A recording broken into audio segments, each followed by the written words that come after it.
Hola, buenos días a todos, bienvenidos a mi canal, bienvenidos al curso de cálculo tensorial y hoy vamos a tratar un tema de lo más interesante. Vamos a descubrir qué es la divergencia. Y podéis preguntaros, bueno, ¿pero qué es esto? Así que os voy a pedir que no pongáis cara de susto. Es un concepto que muchos de vosotros seguro que conocéis, pero que en este curso de cálculo tensorial le vamos a dar una dimensión extra que nos va a permitir entender las nuevas formulaciones matemáticas de conceptos que conocíais de toda la vida y aprenderemos a derivar las ecuaciones de divergencia y a interpretarlas.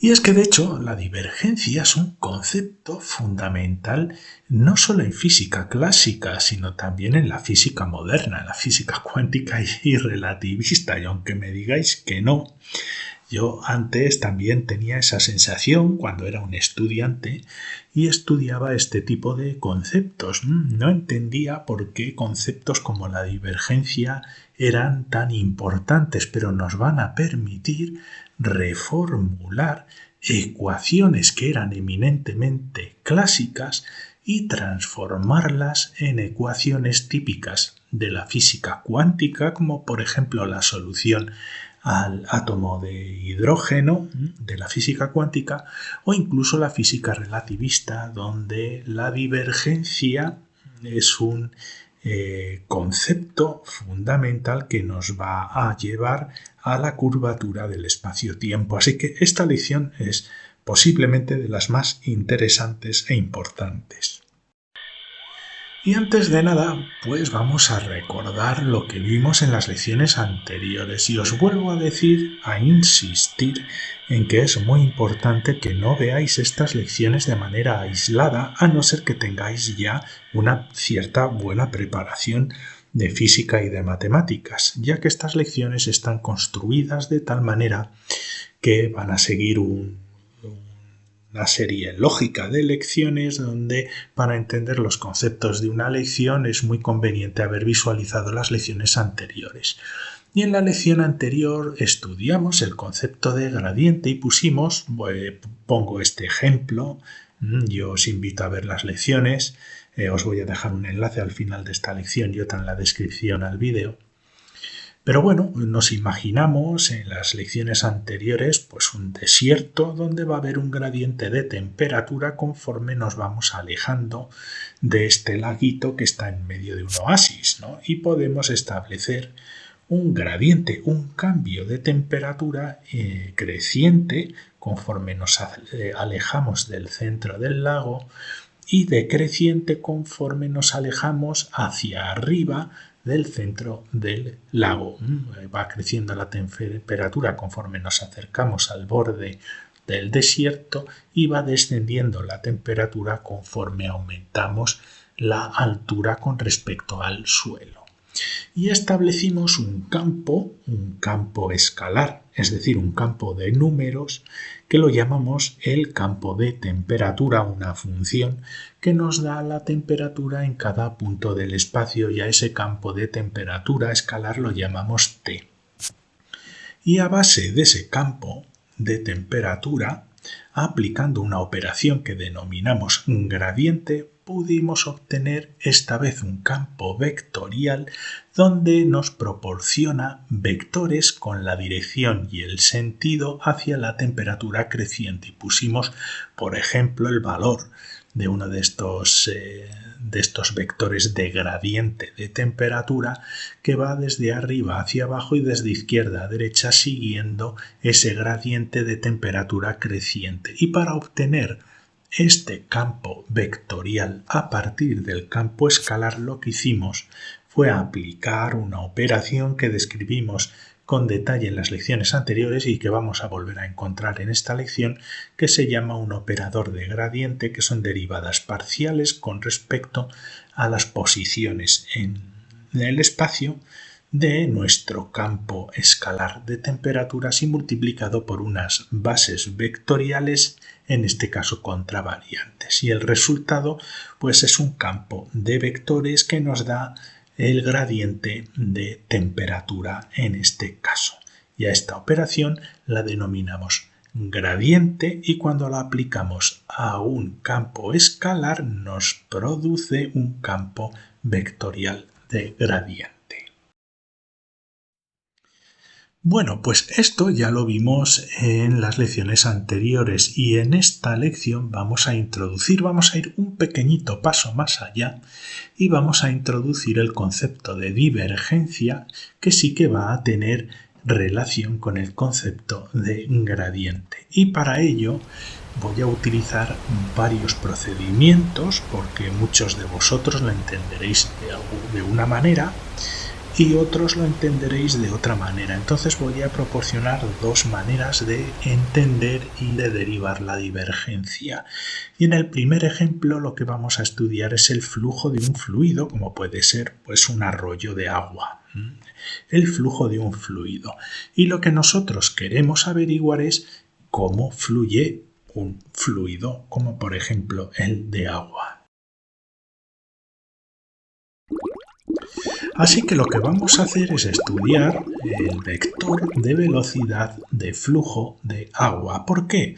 Porque podemos establecer un campo vectorial, en este caso de vectores, que nos proporcionen a lo largo de las coordenadas x, en este caso, a lo largo de la horizontal, que nos proporcione pues en cada punto un vector de velocidad de flujo de nuestro fluido. Y en este caso pues lo vamos a llamar v de velocidad con un índice contravariante x, o si queréis el número 1, ya que estamos trabajando en cálculo tensorial, pero para hacerlo más sencillo le pongo aquí, en vez de un 1, le coloco el índice x.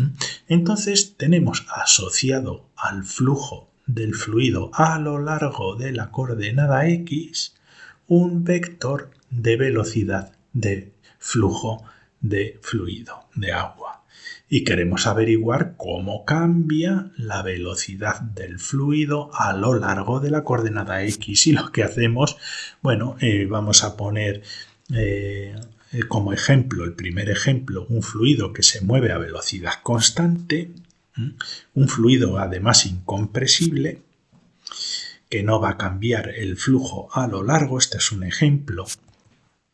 Y lo que hacemos para estudiar el cambio de velocidad del fluido a lo largo de la coordenada x, pues es ver cuánto cambia la velocidad con respecto a cambios en la coordenada x. Esto ya lo vimos en las lecciones de gradiente. Es una especie de cálculo de gradiente, pero en vez de utilizar una función escalar, estamos utilizando el módulo, el componente, en este caso x, de un campo vectorial de velocidades. El cambio, por eso ponemos esta delta, el cambio de velocidad en el eje de la x a lo largo de la coordenada x, cambiando la coordenada x, como hemos establecido que no existe un cambio porque se está moviendo a velocidad constante, pues va a ser igual a 0. Este es un ejemplo. Como estamos trabajando en matemáticas, esos intervalos que los indicamos con deltas mayúsculas, pues los hemos transformado en derivadas parciales del componente x del vector velocidad con respecto a la coordenada x. Simplemente es un cambio de nomenclatura, la derivada parcial de vx con respecto a la coordenada x. Y en este caso hemos dicho que va a ser igual a 0. También podemos ampliar el estudio a las 3 dimensiones, de la misma manera que hicimos con el gradiente. Podemos ver el cambio de velocidad en la coordenada y con respecto a cambios de la coordenada y. Y si se mueve en 3 dimensiones, podemos estudiar el cambio de velocidad en la coordenada z con respecto a cambios en la coordenada z. Y entonces tendríamos una ecuación tensorial de este estilo. La derivada parcial con respecto a las coordenadas x y latina de los componentes contravariantes del vector velocidad de nuestro campo vectorial de velocidad vi. Estas y latinas una en el denominador y otra en el numerador en contracción, implican que existe un sumatorio sobre el índice y latina. Lo mismo que la ecuación de gradiente que vimos en las lecciones anteriores. Bien, ¿cómo es un sistema convergente? Lo que habíamos visto en la diapositiva anterior es un ejemplo de un sistema donde no hay cambios en la velocidad de flujo, pero podemos tener otros sistemas donde sí hay cambios en la velocidad de flujo y podemos tener un sistema convergente. ¿Qué es lo que significa en dinámica de fluidos? Significa que el fluido se va a parar, va a ir parándose, va a ir convergiendo en un punto, haciéndose cada vez más pequeñito, ¿de acuerdo? Entonces, el vector velocidad, en este caso el componente x del vector velocidad, se va a hacer más pequeñito conforme nos desplazamos a lo largo de la coordenada x. Y en este caso, el cambio del vector velocidad con respecto a la coordenada x, en vez de ser igual a 0, pues va a ser menor que 0. ¿Por qué? Porque va a ser un valor más pequeño en la posición final que en la posición inicial. El valor final menos el valor inicial va a ser negativo a lo largo de nuestro desplazamiento por la coordenada x. Y a este resultado se le llama convergencia. Cuando tenemos que los cambios del vector, del campo vectorial con respecto a la posición, son menores que 0. La velocidad disminuye.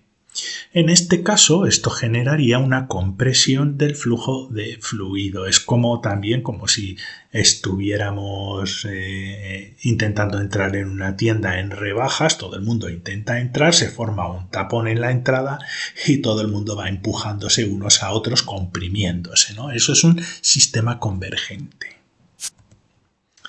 Y esto lo podemos escribir en formato tensorial de esta manera. X con el superíndice 1 en el denominador en contracción con el superíndice 1 aquí en nuestro componente del vector velocidad.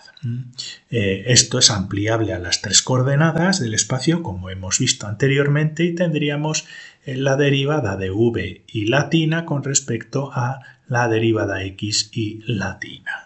Y sería lo mismo que una operación de gradiente, pero aplicado a un vector, no a un campo escalar. Un sistema divergente. Pues un sistema divergente, en el caso de la dinámica de fluidos, es cuando va aumentando el vector velocidad.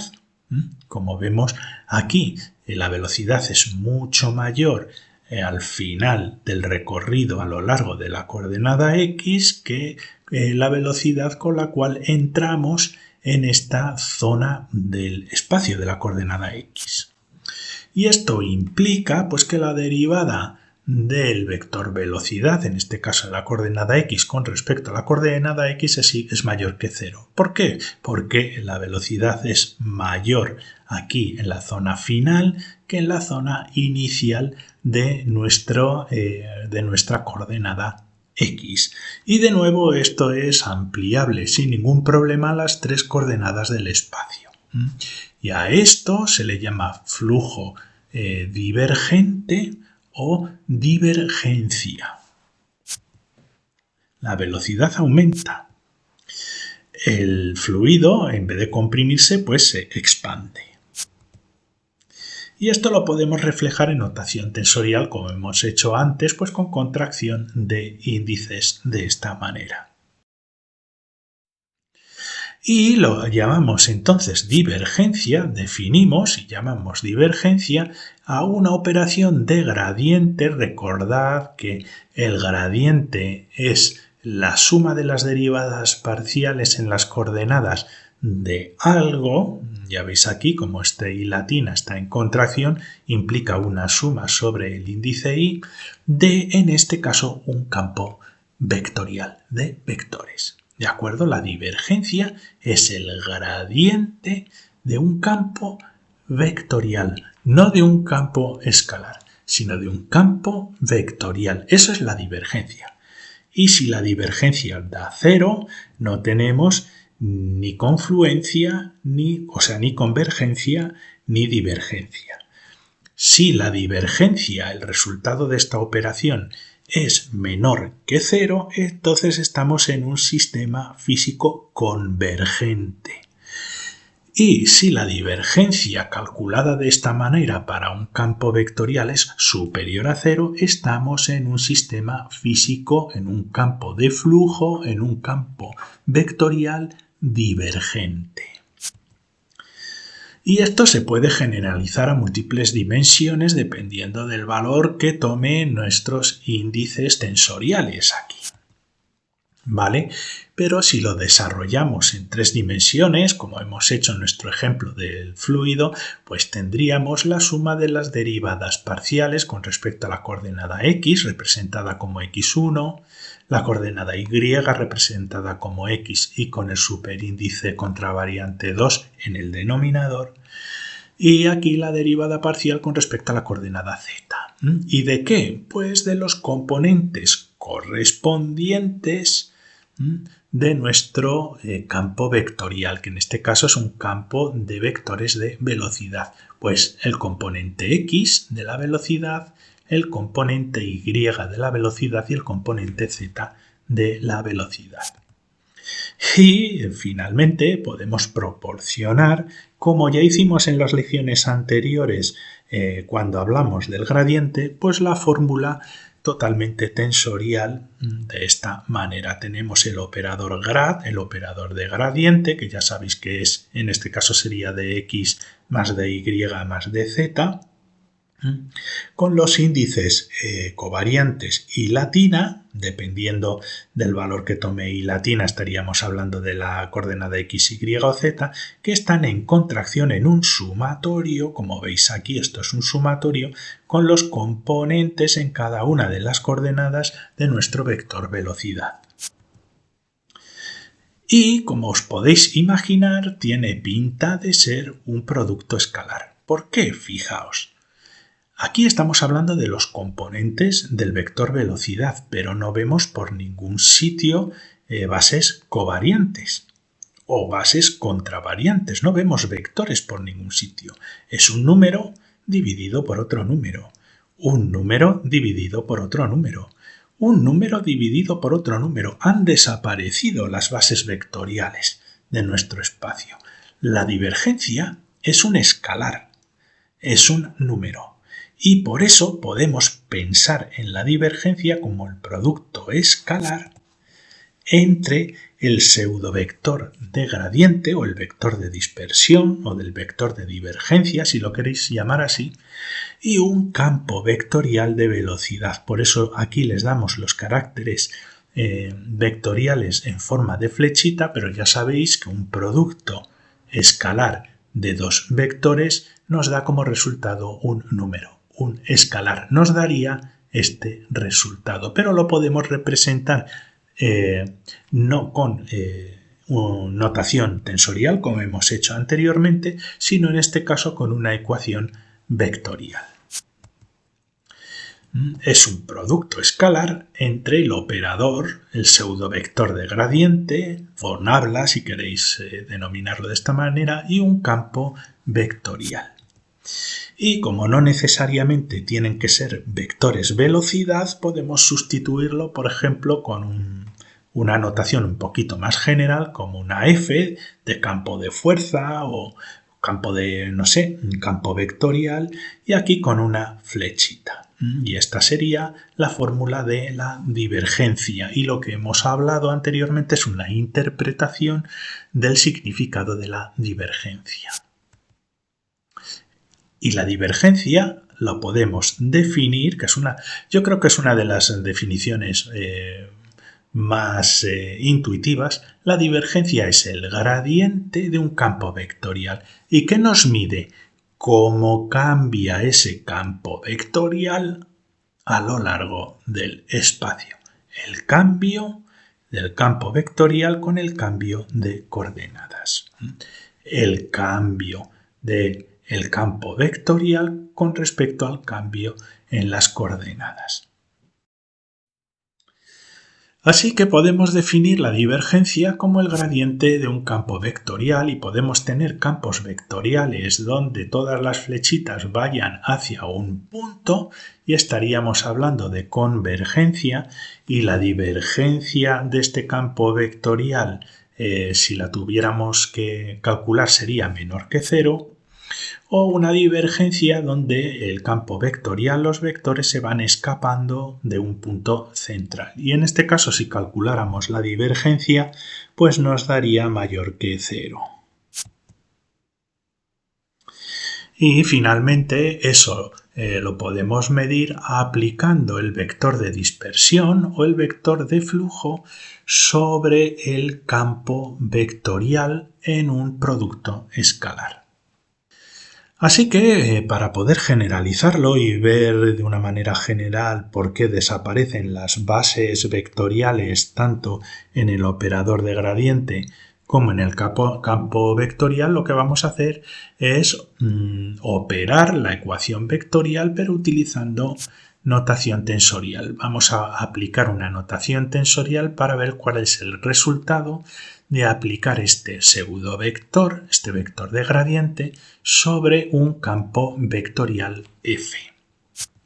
Bien, pues lo que hacemos es colocar la notación de nuestro operador de gradiente en su notación tensorial. Y en notación tensorial, como ya sabéis, sería el operador grad en contracción con las bases vectoriales, pero esta vez con los índices contravariantes.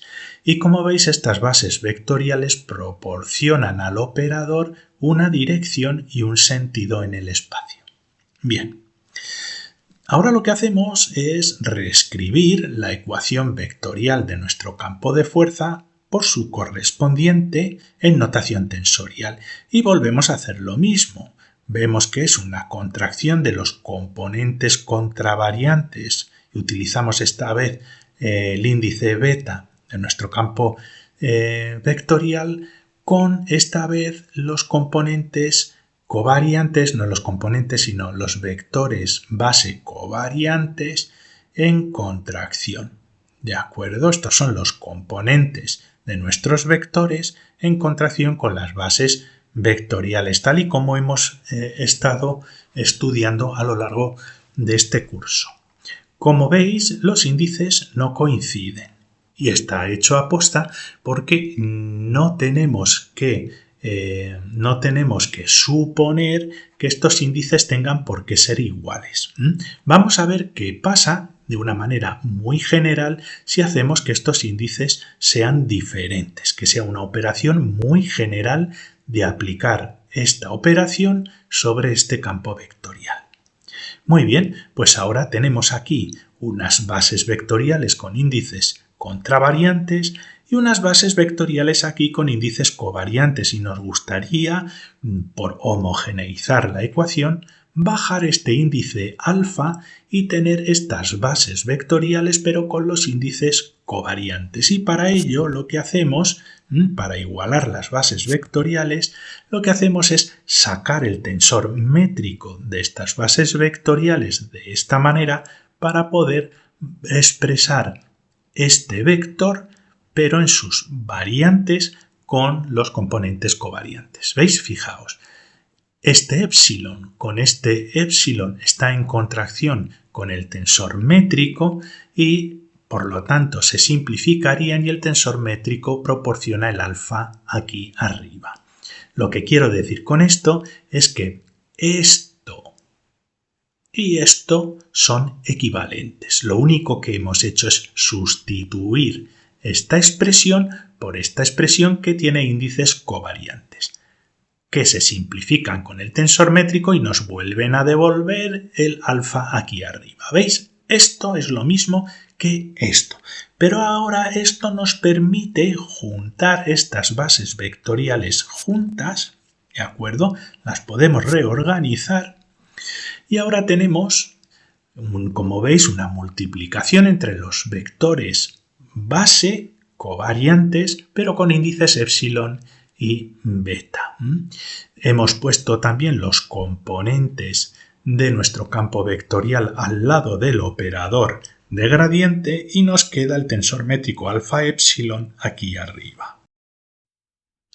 Vamos a seguir operando en una nueva diapositiva, pues a ver qué sale. Volvemos a tener nuestra operación y nos aparece otro tensor métrico y diréis, ¿dónde aparece ese tensor métrico? Pues aquí, en esta multiplicación de bases vectoriales, porque ya habréis aprendido en este curso que la definición de tensor métrico es el producto vectorial, el producto tensorial entre las bases covariantes de un espacio.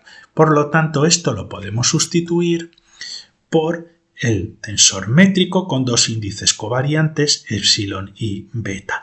Y ahora fijaos, tenemos dos diferentes tensores métricos. Un tensor métrico con los dos índices contravariantes, un tensor métrico con los dos índices covariantes y uno de los índices está en contracción. ¿Vale? Y esto nos va a dar un delta de Kronecker. ¿Por qué?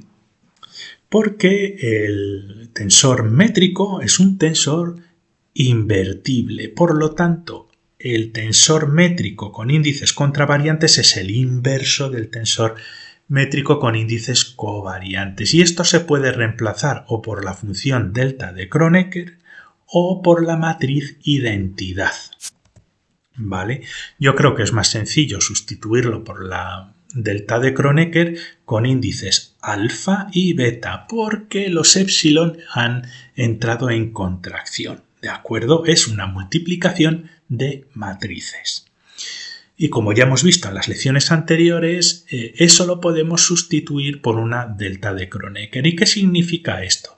Pues fijaos, esta delta de Kronecker es una función de tal manera que si alfa y beta son distintos, vale 0, se nos anula la ecuación. Esta ecuación solo tiene sentido si alfa y beta adquieren el mismo valor, porque la función delta de Kronecker entonces vale 1. Y fijaos que los índices beta están en contracción. El índice beta de los componentes de nuestro campo vectorial está en contracción con el beta de la delta de Kronecker. Y como la delta de Kronecker, la única manera de no anular la ecuación es que alfa y beta sean lo mismo, por lo tanto eso significa que beta solo puede adquirir los mismos valores que alfa. ¿De acuerdo? Por lo tanto, la única manera de que no se anule esta ecuación es si beta es igual a alfa, esto es igual a 1, y entonces nos queda que la operación vectorial de la que habíamos partido equivale a esta ecuación donde ya no tenemos ese carácter vectorial porque nuestras bases vectoriales han desaparecido y es una contracción en el índice alfa entre el operador de gradiente y nuestro campo vectorial. ¿Veis? Básicamente el producto escalar, como ya habíamos dicho antes, del operador de gradiente con los vectores f. El resultado es el producto escalar y lo hemos demostrado absolutamente con notación tensorial, con cálculo tensorial. Y ya vemos que esta expresión es independiente de las bases vectoriales.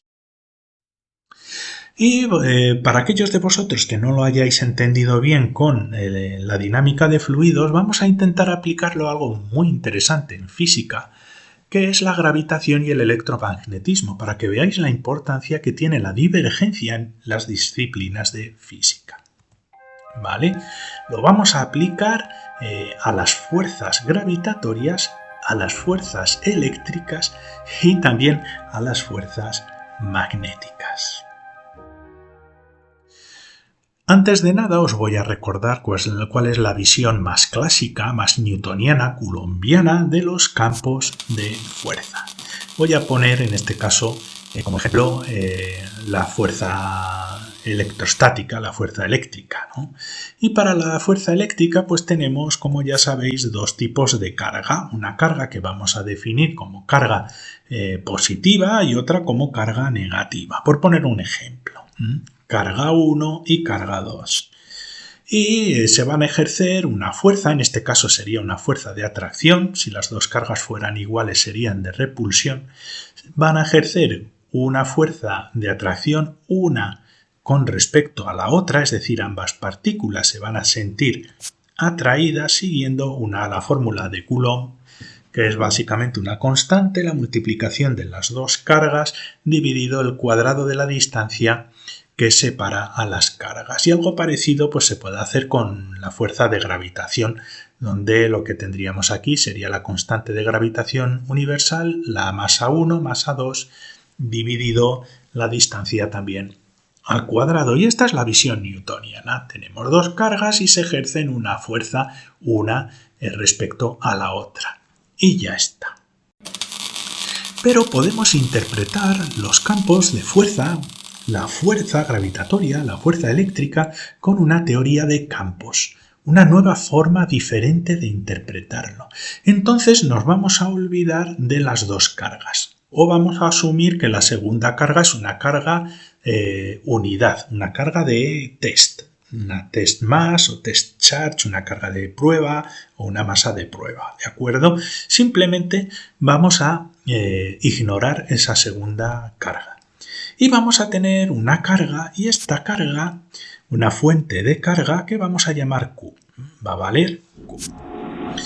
Y en vez de interpretar que las cargas van a provocar unas fuerzas entre cargas, entre masas o entre cargas, aquí va a ser diferente.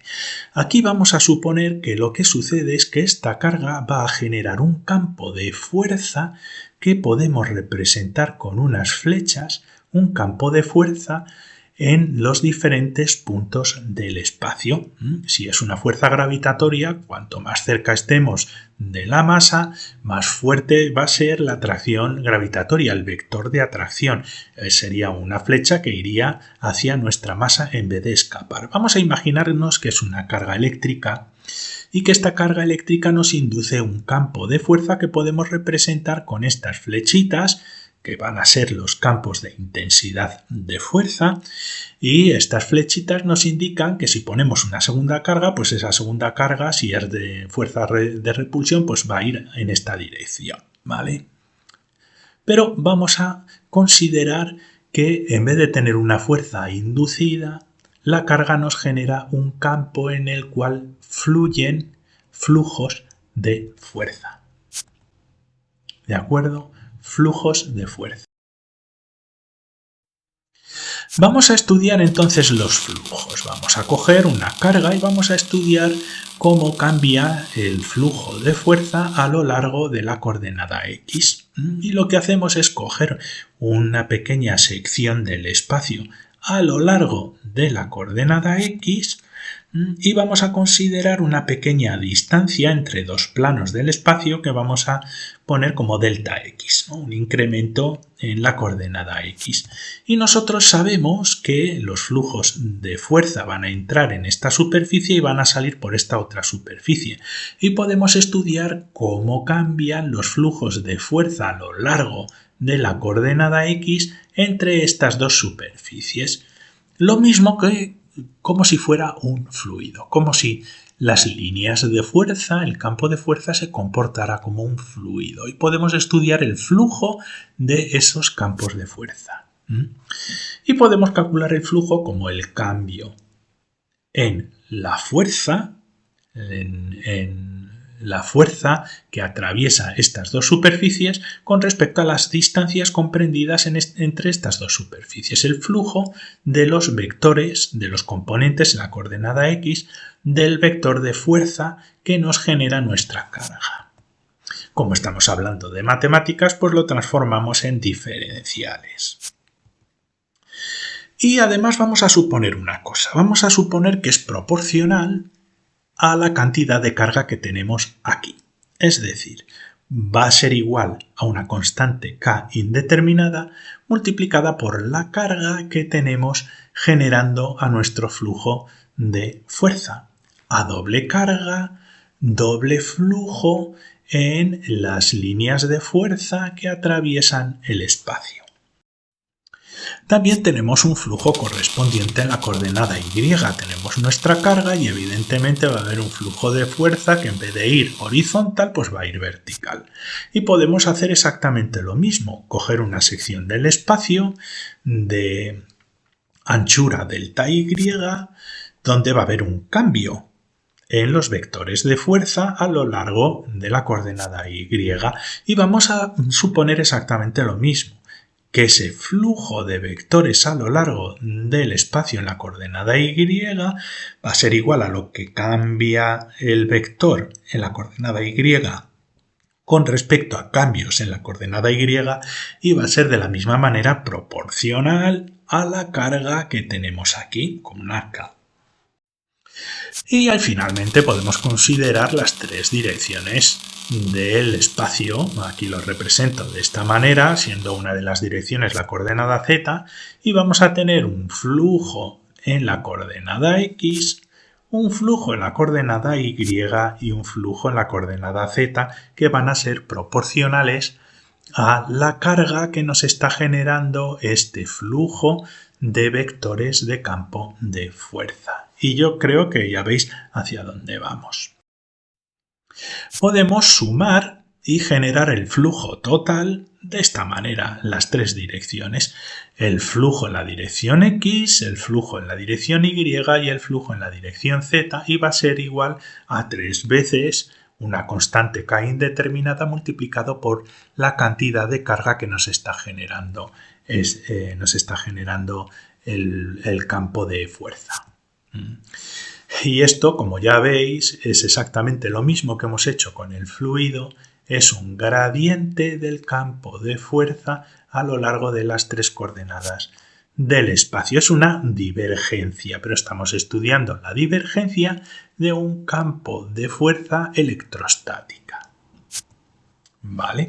Y podemos definirlo de esta manera con una ecuación vectorial donde podemos poner el producto escalar del operador de gradiente sobre nuestro campo de fuerza, que va a ser en general proporcional, con alfa siendo una constante de proporcionalidad, proporcional a la carga que nos genera nuestro campo de fuerza.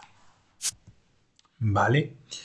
Y quien dice que es proporcional a la carga, podemos asumir que también será proporcional a la densidad de carga en el espacio, y lo podemos representar con una ρ de densidad y Q de carga. Y esta ecuación la podemos replantear de manera tensorial con la contracción del operador de gradiente con respecto a los componentes del campo de fuerza, en este caso un campo de fuerza electrostática, que sería proporcional a la densidad de carga. En gravitación newtoniana, esta es la ecuación de divergencia de la ecuación newtoniana y sería igual a menos 4 pi g por la densidad de masa. Y esta es exactamente la misma ecuación que la ecuación de Newton de gravitación universal, pero reescrita en forma de ecuación de divergencia. Y esto es importante porque la divergencia de un campo de fuerza es un término geométrico. Estamos haciendo por primera vez una unión entre geometría, ¿de acuerdo?, y gravitación. Y como veis, esto es una constante, la densidad de masa es un número, por lo tanto es un escalar. Y por eso esta contracción de índices hace que esta ecuación de aquí sea una buena ecuación tensorial y que esté de acuerdo con el teorema principal del cálculo tensorial, como ya vimos en las lecciones anteriores.